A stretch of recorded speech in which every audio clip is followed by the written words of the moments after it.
Hi everyone, it's Mrs. Taranjo. We are on to a new unit. We are doing Early American Civilizations. We are on Domain 2, Lesson 1, the Maya, Aztec, and Inca civilizations.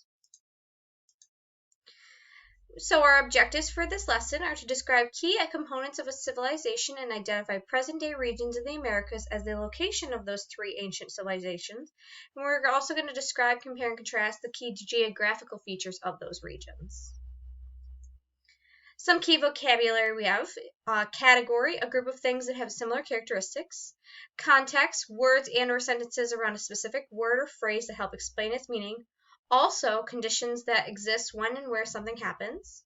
Differentiate, to tell the difference between things. Explanatory, helps explain or make clear. Fact, something that is true.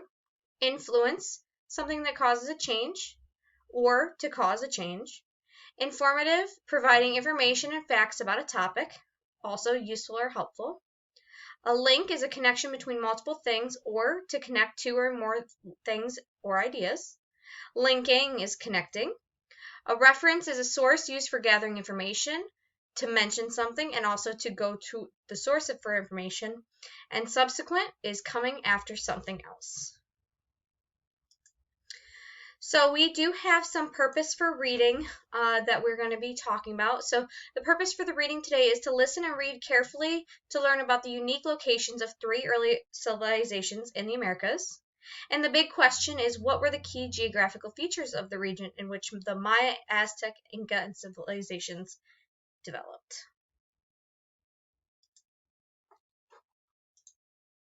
So what is a civilization? A civilization is a group of people living together in a well-organized way. Historians continue to discuss exactly which components or characteristics define a civilization, and this list represents commonly accepted components. The following few slides are going to show these different civilizations. So this first one is ancient Mesopotamia.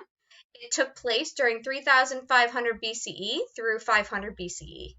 It was developed in the Middle East on Asian continent. It farmed the fertile land between the Tigris and Euphrates rivers. It's called the cradle of civilization. Writing was called the cuneiform. Code of laws called the Code of Hammurabi, and ancient city of Babylon. So those are just some key points about ancient Mesopotamia. Ancient China. This took place during 3500 BCE and went until 220 CE.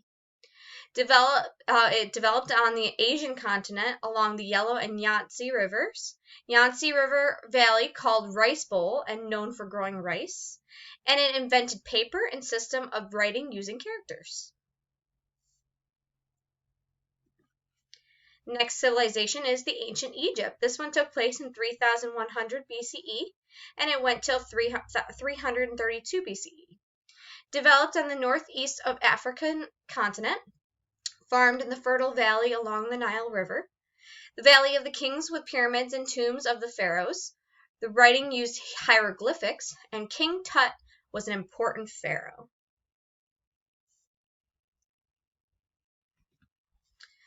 Ancient Greece. This one took place from 3000 BCE to 146 BCE.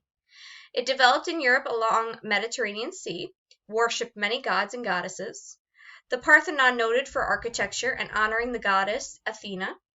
First Olympic Games held in honor of the king Zeus. It is also known as the birthplace of democracy. Citizens had the right to vote, the right to be a part of a jury that made decisions in court of law, the right to serve an assembly of men who debated and created the laws, and the right to be chosen to represent people from each area. Ancient Rome. This one took place from 1200 BCE to 476 CE. It's an empire ruled from city of Rome in what is now Italy on continent of Europe. Latin language roots, suffixes, and prefixes form base of the many English words and used for many scientific words. The government included a senate, checks and balances, and veto power. Julius Caesar was an important leader of that empire, and it built structures such as large stadiums, aqueducts, roads, bridges, and amphitheaters. So it's important to remember all 5 of those civilizations because those were very important during that time. So what we're going to be talking about now is what a timeline looks like. So this is actually an example of a horizontal timeline. Now, when you were listening to me in the last few slides, you heard me say BCE and CE. We're going to talk about what that means. So some historians use labels to divide history into general time periods, so it's easier to study and talk about history.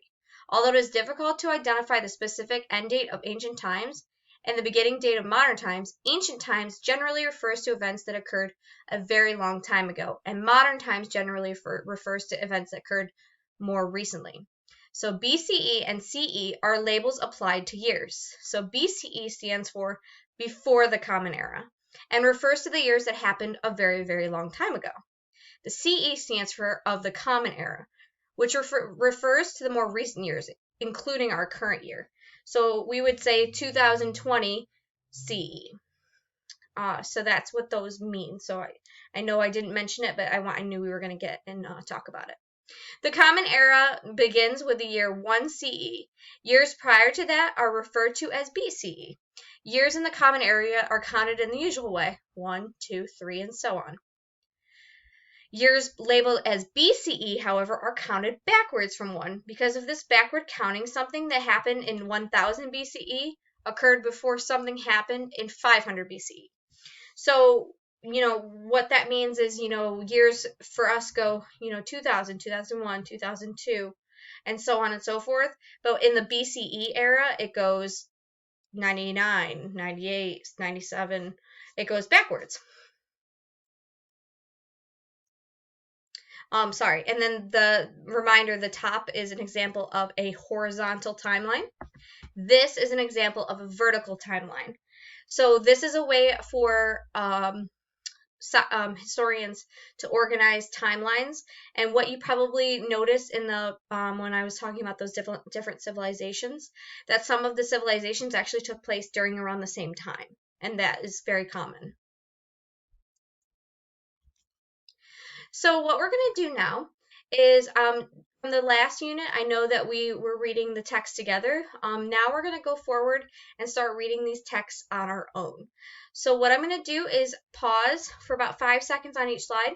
What I would like you to do is pause the video so you have enough time to read through this entire text, and then we will be able to move on to the next part. So I will not be reading this text to you. You're responsible for reading that on your own. As I said, I will give you about 5 seconds, but feel free to pause this video to give yourself as much time to read it as you need.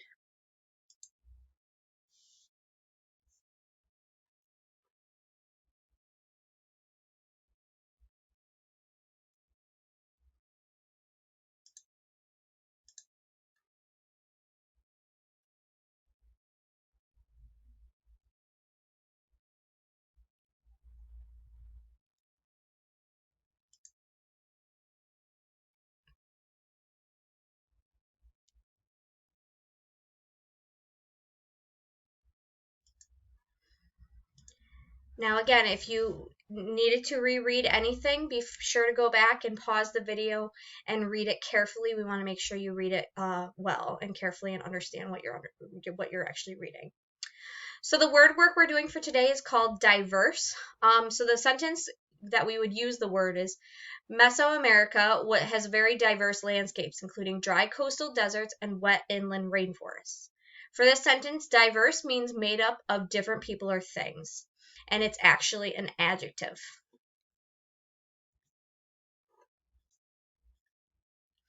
So that is the end of today's lesson. What you're going to be doing is completing your assignment or assessment for this lesson, and be sure to send it to your teacher, and we will see everyone in the next video.